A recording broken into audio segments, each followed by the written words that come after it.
लोगों का बहुत अच्छा आशीर्वाद मिल रहा है। बड़े रिकॉर्ड बहुमत से मुझे विश्वास है रोहतक लोकसभा सीट इस बार कांग्रेस पार्टी जीतने जा रही है। और केवल रोहतक ही नहीं, 10 की 10 सीट पर कांग्रेस पार्टी जीत की तरफ अग्रसर हो चुकी है। इसका अंदाजा इस बात से लगा सकते हैं, लगातार भाजपा से विधायक अपना समर्थन वापस ले लेकर कांग्रेस पार्टी में समर्थन दे रहे हैं। वो आज प्रदेश के अंदर जो कांग्रेस की लहर चल रही है उसका प्रतीक है। अरविंद साहब, आप कह रहे हैं कि भाजपा की सरकार अल्पमत में, आप कह रहे हैं कि भाजपा की सरकार अल्पमत में है। मुख्यमंत्री नायब सैनी और मनोहर खट्टर कह रहे हैं कि कांग्रेस के और बीजेपी के विधायक हमारे संपर्क में है, सरकार को कोई खतरा नहीं। देखिए, ऐसा है, सबको पता है कि हवा किस तरफ बह रही है। ये कांग्रेस, ये जो अभी जो मौजूदा खट्टर सरकार इतनी प्रदेश के अंदर अलोकप्रिय हो गई थी कि पहले तो भाजपा को खुद ही स्वयं अपना मुख्यमंत्री और उप मुख्यमंत्री बदलना पड़ा चुनाव के बीच में। उसके बाद इनके विधायक छोड़ कर समर्थन वापस ले लेकर कांग्रेस पार्टी को समर्थन दे रहे हैं। आज ये सरकार अल्पमत में है। इन्होंने 48 विधायकों का अपना समर्थन का पत्र राज्यपाल महोदय को दिया था।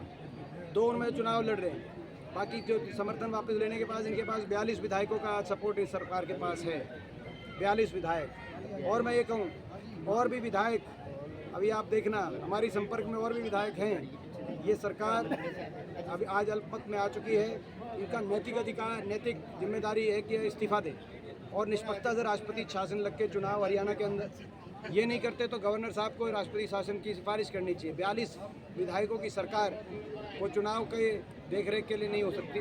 और मैं कह सकता हूँ कि निश्चित तौर से जनता ने इनके खिलाफ अविश्वास प्रस्ताव पारित करने का मन बना लिया है। जिस तरीके से हम दौरा कर रहे हैं, जनता आपको सांसद नहीं मुख्यमंत्री के रूप में देखना चाहती है। देखिए, जो मैं समझता हूँ, कभी भी मेरा किसी पद के लिए, ना मैंने कभी राजनीति करी है और ना ही मेरी कोई लालसा किसी पद के लिए है। मैं कांग्रेस पार्टी के कार्यकर्ता के रूप से और जनता के सेवक के रूप में मैंने अपने जीवन में संघर्ष किया है। आज हरियाणा में बदलाव की आवश्यकता है, परिवर्तन की आवश्यकता है। 10 साल की इस खट्टर सरकार ने भट्टा बिठा दिया। हरियाणा का एक विकास की परियोजना पूरे प्रदेश के अंदर ही सरकार लेके आ नहीं पाई। आज बेरोजगारी और महंगाई में देश में नंबर 1 हरियाणा को बनाने का काम इस सरकार ने किया है। आज उस परिवर्तन के लिए मैं दिन रात मेहनत कर रहा हूँ।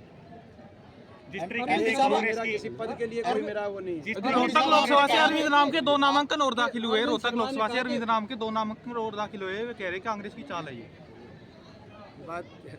ये अब मैं जो है, अब इस बात की तो हमें तो जानकारी नहीं है, आप ही के माध्यम से मिल रही है जानकारी। मगर मैं समझता हूँ कि भारतीय जनता पार्टी रोहतक लोकसभा सीट पर बड़े बहुमत से हार की तरफ बढ़ चुकी है। कल आपने बीजेपी को विश्वासघाती पार्टी कहा था और देवेंद्र बबली का जिस तरीके से बयान आया है, महाराष्ट्र की तरह जैसे शिवसेना और एनसीपी में जो टूट हुई थी वो हो सकती है यहाँ भी अलग।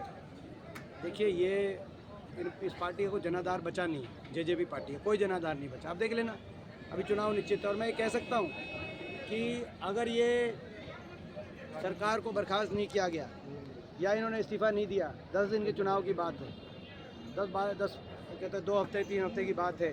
जिस दिन गिनती आएगी उसके अगले दिन आप देखना सारे विधायक किस तरफ खड़े दिखाई देंगे। हिसार में कुछ दिन पहले ये मैं आज कहना चाहता हूँ, जिस दिन गिनती आएगी, गिनती होगी हरियाणा में, उस दिन आप देखना कितने विधायक किस पाले में खड़े दिखाई देंगे। अगले दिन आपको पता चल जाएगा। डॉक्टर अरविंद शर्मा लगातार गुलाबी गैंग के नाम से हमलावर रहते हैं कांग्रेस पे। अपना काम बताएं डॉक्टर अरविंद शर्मा जी, ये बताएं 5 साल तक वो धन्यवादी दौरा पूरे क्षेत्र में क्यों नहीं किया। उसके बाद ये बताएं कि भाजपा ये सीट क्यों छोड़ रही थी। बीजेपी तो एक सीट छोड़ के जेजेपी को दे रही थी, तो बीजेपी के भी वो चॉइस ऑफ कैंडिडेट नहीं थे। तो ये बताएं, ना धन्यवादी दौरा किया। उसके बाद बीजेपी ने भी कहा ये सीट हम छोड़ते हैं और जेजेपी ने कहा हम गठबंधन छोड़ते हैं। लेकिन रोहतक लोकसभा क्षेत्र के 36 बिरादरी के लोगों के आशीर्वाद को जीवन की अंतिम सांस तक दीपेंद्र नहीं छोड़ सकता। ये फर्क है। रोहतक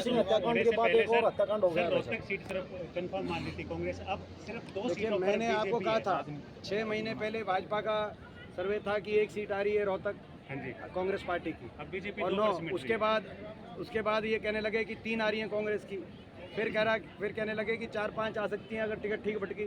टिकट के बंटवारे के बाद कह रहे हैं कांग्रेस की 8-10 आ सकती है। अभी तो टाइम है ना, अभी तो टाइम है ना, 10 दिन के बाद।